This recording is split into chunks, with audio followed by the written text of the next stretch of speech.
శ్రీ మాఘపురాణము 27వ అధ్యాయము సులక్షణ మహారాజు కథ. వశిష్ఠ మహర్షి దిలీప మహారాజు అడగగా మాఘమాస మహత్యాన్ని తెలిపే ఇంకొక కథ ఇలా చెప్పాడు. పూర్వం ద్వాపర యుగంలో అంగదేశాన్ని పరిపాలించే సులక్షణుడు అనే రాజు ఉండేవాడు. అతను మహాబల పరాక్రమాలు కలవాడు. రాజులందరినీ గెలిచి భూమండలానికి చక్రవర్తి అయి సామంత రాజుల నుంచి కప్పాలు వసూలు చేస్తూ ఇంద్రభోగంతో ఉండేవాడు. అతనికి 9 భార్యలు. అంతమందిని పెళ్లాడినా ఒక్క భార్యయందు కూడా సంతానం కలగలేదు. ఎన్నో వ్రతాలు, యజ్ఞాలు, పూజలు చేశాడు. కానీ ఫలితం కనిపించలేదు. తపస్సాలులైనా ఏ మహాముళ్ళైనా అడిగితే తనకు సంతానం కలిగే వ్రతం లాంటిది చెబుతారు అనే ఆశతో ఒకనాడు భార్యలతోనూ పరివారంతోనూ బయలుదేరి నైమిసారణ్యానికి చేరుకున్నాడు సులక్షణ మహారాజు.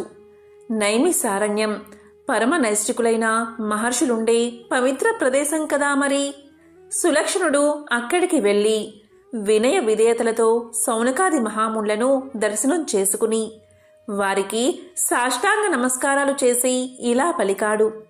మహాత్ములారా, నేను పూర్వజన్మలో చేసిన పాపమో మరేమో కాని ఈ జన్మలో 100 మంది రాణులను వివాహమాడినా కూడా ఒక్క రాణి వల్ల కూడా నాకు పుత్ర సంతానం కలగలేదు. అందుకు కారణమేమిటో సెలవిచ్చి నాకు పుత్ర సంతానం కలిగే ఉపాయం చెప్పండి అని దీనంగా ప్రార్థించాడు. ఆ మునులు రాజును చూసి కరుణగలవారి ఇలా పలికారు. మహారాజా, నువ్వు పూర్వజన్మలో సౌరాష్ట్ర దేశానికి మహారాజువు. ధర్మాత్ముడువై రాజ్య ప్రజలను చక్కగా పరిపాలించి ఎన్నో యజ్ఞయాగాలు, వ్రతాలు ఆచరించేవాడవు. ప్రతి సంవత్సరం మాఘమాస వ్రతం చేసేవాడవు.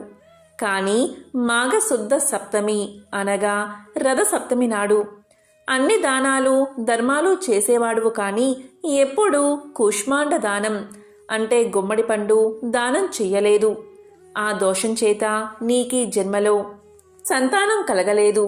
మేమిప్పుడు నీకొక మామిడి పండును మంత్రించి ఇస్తున్నాము.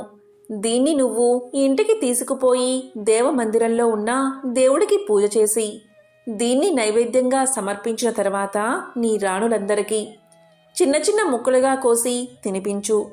వారంతా గర్భవతులు అవుతారు. నీకు శతపుత్ర లాభం కలుగుతుంది అంటూ ఒక పెద్ద మామిడి పండును అభిమంత్రించి రాజు చేతిలో పెట్టారు ఆ మహర్షులు.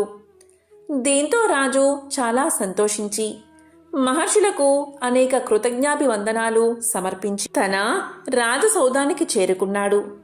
చూత ఫలాన్ని అంటే మామిడి పండును దైవ మందిరంలో ఉంచి అందరూ స్నానాలు చేయడానికి వెళ్లారు. ఆ 100 మంది రాణులలో 2వ భార్య తన సౌతులందరికీ సంతానం కలగడం సహించలేక అందరికంటే ముందే స్నానం ముగించి వచ్చి ఆ మామిడి పండును దొంగలించి ఎవరూ చూడకుండా తానొక్కతే తినేసింది.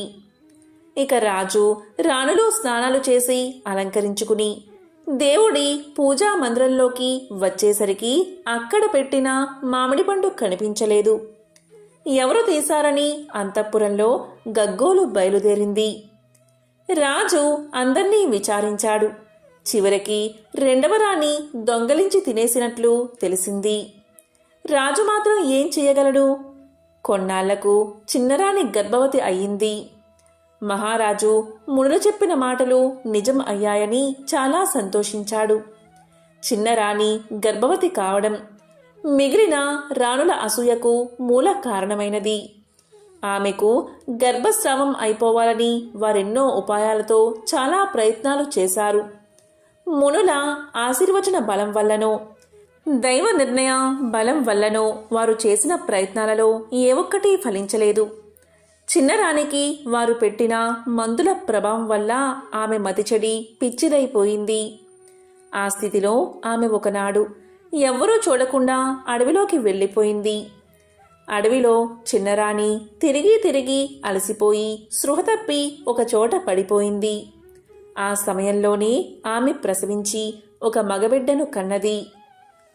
దురదృష్టవశాత్తు అదే సమయంలో ఆకలితో ఉన్న ఒక పులి వచ్చి రాణిని పట్టి ఈడ్చుకుపోయి ఒక కొండ గుహలో ఆమెను చంపి తినేసింది. పిల్లవాడు ఏడుస్తున్నాడు. అప్పుడు అడవిలో ఉన్న పక్షులు, జంతువులు వచ్చాయి.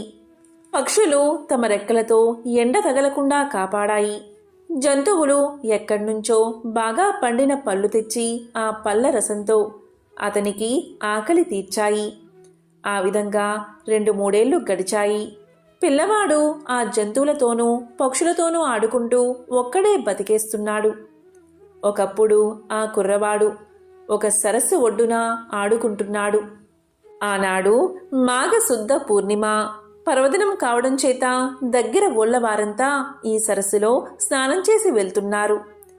వారిలో 2 భార్యలున్న ఒక పెద్ద రైతు తనకు పిల్లలు లేరని విచారిస్తూ ఉండేవాడు. అతను కూడా స్నానానికి వచ్చి అక్కడ ఆడుకుంటున్న పిల్లవాణ్ణి చూసి సంతోషపడి తన ఇంటికి తీసుకుని పోయాడు. అతడెవరో, అలా అడవిలో ఎందుకు ఒంటరిగా ఉన్నాడో, ఎవరి పిల్లవాడో తెలుసుకోవాలని ప్రయత్నించాడు. కానీ ఆ వివరాలు ఏవీ అతనికి తెలియలేదు. తనకు దైవం ప్రసాదించిన బిడ్డ అనుకుని వారు ఆ పిల్లవాణ్ణి ముద్దుగా పెంచుకుంటున్నారు. ఆ యజమాని భార్యలిద్దరూ పోటీలు పడి పిల్లవానికి సేవలు చేసేవారు. వీడు నా పిల్లవాడు అంటే నా పిల్లవాడని తగువులు ఆడుకునేవారు. అలాగే వారి సంరక్షణలో ఆ పిల్లవాడు 2 ఏళ్లు పెరిగాడు. ఈ 2 ఏళ్లలో ఆ 2 సోదరులతోనూ అసూయ బాగా పెరిగి నా పిల్లవాడికి సేవ చేయడానికి నువ్వెత్తివే అంటే నువ్వెవత్తివే అని పోట్లాడుకుంటూ వీధిన పడ్డారు. ఇలా జరుగుతూ ఉండగా ఒకరోజు పెద్ద భార్య సవతి మీద మచ్చరంతో ఆ బాలుణ్ణి తీసుకుపోయి నట్టడవిలో వదిలేసి వచ్చేసింది. యజమాని వచ్చి పిల్లవాడి కోసం వెతికాడు. కానీ కనబడలేదు. కోపం వచ్చి భార్యలిద్దరినీ చావబాదాడు. ఫలితం లేకపోయింది. అడవిలో విడిచిపెట్టబడిన ఆ పిల్లవాడు ఏడుస్తూ తులసి మొక్కలు గుబురుగా పెరిగిన ఒక పొదరింట్లో పడుకుని నిద్రపోయాడు. తులసి చెట్టు స్పర్శ వల్ల ఆ పిల్లవాడికి ఏ ప్రమాదమూ రాలేదు. కానీ ఆకలికి ఏడుస్తూ ఆ తులసి ఆకులు కోసుకుని తింటూ కాలక్షేపం చేస్తున్నాడు. దైవానుగ్రహం ఉన్నవాడికి అరణ్యంలో ఉన్న ఆపదలు రావు కదా. అక్కడికి కొన్ని సాధు జంతువులు, పక్షులు వచ్చి అతనికి స్నేహితులుగా నిలబడ్డాయి. ఒకరి భాష మరొకరికి తెలియకపోయినా భావాలు మాత్రం అర్థం అవుతాయి కనుక ఆ పిల్లవాణ్ణి ఆ పశు పక్షాదులే ఆహారం తెచ్చిపెట్టి పోషిస్తూ వచ్చాయి. మానవులకు ఉండే దురాలోచనలు, అసూయ, ద్వేషాలు పశు పక్షాదుల్లో ఉండవు కదా. తల్లి గర్భంలో ఉన్నప్పుడు సవతి తల్లుల అసూయకు గురై అడవికి వచ్చాడు. అడవిలో పుట్టాడు. అడవిలోనే పెరిగాడు. మధ్యలో 2-3 ఏళ్లు ఆ రైతు ఇంట్లో ఆయన భార్యల వల్ల తల్లి ప్రేమను రుచి చూసినట్లే ఉంది. కాని అంతలోనే వారి మాత్సర్యానికి బలై మళ్లీ అడవుల్లో పడ్డాడు. అడవిలోని పశువులు, పక్షులు అసూయ ద్వేషాలు లేని నిర్మల హృదయాలతో దైవానుగ్రహం వల్ల అతన్ని ఆదరించాయి. జ్ఞానవంతులం అనుకునే మనుషుల్లో లేని జాలి, కరుణ, వాత్సల్యం జంతువుల్లో ఉంటాయి. అవి నిత్యం ఆహారం తెచ్చి పిల్లవానికి ఇచ్చి పోషిస్తున్నాయి.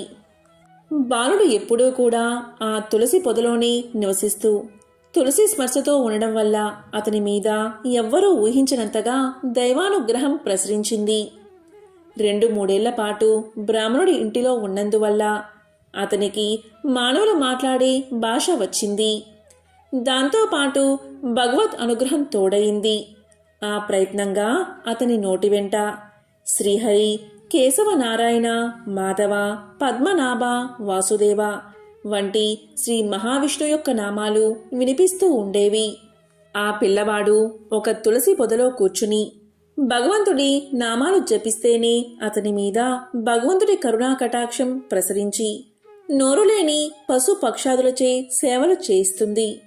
అలాంటి తులసి వృక్షాన్ని మన ఇంటి ఆవరణలో పెంచుకుని దానికి నిత్యం పూజా పునస్కారాలు చేస్తే కలిగే ఫలం ఎంతో ఎవరైనా వర్ణించగలరా? చేసినా చేస్తున్న పాపాలు నశిస్తాయి. ఇహలోకంలో అన్న వస్త్రాలకు, భోగాలకు లోటు ఉండదు. పరలోకంలో శ్రీ మాధవుని పాద సాన్నిధ్యం లభిస్తుంది. అది తులసి మహత్యం. రాజకుమారునిపై మాధవుని అనుగ్రహం. అక్కడ సులక్షణ మహారాజు అడవిలోకి పారిపోయిన గర్భవతి అయిన భార్య కోసం చాలా వెతికించాడు. కాని ఆమె జాడ తెలియక నిరాశ చెంది ఊరుకున్నాడు. తులసి పొదలోని రాకుమారునికి వేరే పనేముంటుంది? నిత్యం తనకు వచ్చిన హరినామాల్ని జపిస్తూ ఉండేవాడు. ఒకనాడు ఆకాశవాణి అతనికి ఇలా చెప్పింది: మాఘమాస వ్రతాన్ని ఆచరించు. శ్రీ లక్ష్మీనారాయణలకి తులసి దళాలతో పూజ చెయ్యి. రేపటి నుంచి నెల రోజులు చెయ్యి అని వినిపించింది. ఆకాశవాణి మాటలు విన్న ఆ బాలుడు ఆ మరనాటి నుంచి ప్రక్కనే ప్రవహిస్తున్న సెలయేటిలో స్నానం చేసి వచ్చి తులసి దళాలు కోసి ఎదురుగా దేవుడున్నట్లే భావించి హరినామాలతో పూజ చేస్తూ ఉండేవాడు. ఇక మాఘమాసం వెళ్ళిపోయింది. రాకుమారుని వ్రతం పూర్తయినది. శ్రీమన్నారాయణుడు లక్ష్మీదేవితో సహా ప్రత్యక్షమై ఇలా పలికాడు: చిరంజీవి, నీ పూజలకు సంతోషించాను. నీకేం వరం కావాలో కోరుకో అన్నాడు. అప్పుడు ఆ బాలుడు నమస్కారం చేసి ఇలా పలికాడు: స్వామి, ఎప్పుడు నీ దగ్గరే ఉండి నాకు ఇలాగే పూజలు చెయ్యాలని ఉంది అని పలికాడు.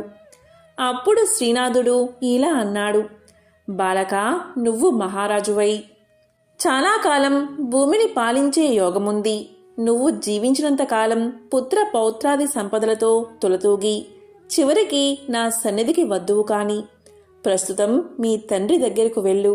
నా మీద భక్తిని విడిచిపెట్టకు. మాఘమాస వ్రతాన్ని ఎప్పుడూ మానకు అని చెప్పి సునందుడు అనే సేవకుణ్ణి పిలిచి శ్రీమన్నారాయణుడు ఇలా తెలియచేశాడు: సునంద, ఈ బాలకుణ్ణి తీసుకువెళ్ళి అతని తండ్రి దగ్గరకు చేర్చు అని ఆజ్ఞాపించి శ్రీమన్నారాయణుడు లక్ష్మీ సమేతంగా అంతర్ధానమయ్యాడు. అప్పుడు సునందుడు రాజకుమారుణ్ణి తీసుకుని సులక్షణ దగ్గరకు వచ్చాడు. బాలుడి వృత్తాంతమంతా చెప్పి సులక్షణ మహారాజుకు బాలుణ్ణి అప్పగించాడు. దీంతో రాజు అపరిమిత ఆనందభరితుడై బాలుణ్ణి కౌగిలించుకుని లేడు అనుకున్న కొడుకు దొరికినందుకు ఎంతో సంతోషించాడు. బాలుడు ఇంతకాలం అడవిలో ఏ సంస్కారాలు లేకుండా ఉన్నాడని అతనికి సుధర్ముడు అని నామకరణం చేసి ఉపనయనాది సంస్కారాలు చేసి పండితులైన గురువుల దగ్గరికి విద్యాభ్యాసం కోసం పంపాడు. శ్రీహరి అనుగ్రహపాత్రుడైన ఆ కుమారుడు చాలా కొద్ది కాలంలోనే సమస్త విద్యలు నేర్చుకుని మహాపండితుడు అయ్యాడు. యుక్త వయసు రాగానే తండ్రి కుమారుడికి యోగ్యురాలైన రాజకుమార్తెను చూసి పెళ్లి చేసి పట్టాభిషేకం చేసి రాజ్యానికి రాజును చేశాడు. సుధర్ముడు రాజ్యాన్ని ప్రజారంజకంగా పాలించడాన్ని చూసి రాజు ఎంతో ఆనందించి అతను భార్యలతో వానప్రస్థ ఆశ్రమం స్వీకరించడానికి అడవికి వెళ్ళాడు. ఇక సుధర్ముడు పుత్ర పౌత్రాది సంతతి కలిగి అనేక యజ్ఞయాగాలు శ్రీహరి ప్రీతి కోసం చేసి మాఘమాస వ్రతాన్ని విస్మరించకుండా చేసి చాలా కాలం ధర్మబద్ధుడై రాజ్య పాలన చేసి చివరికి శ్రీహరి సాన్నిధ్యానికి చేరుకున్నాడు. శ్రీ మాఘ పురాణము 27వ అధ్యాయము సంపూర్ణం.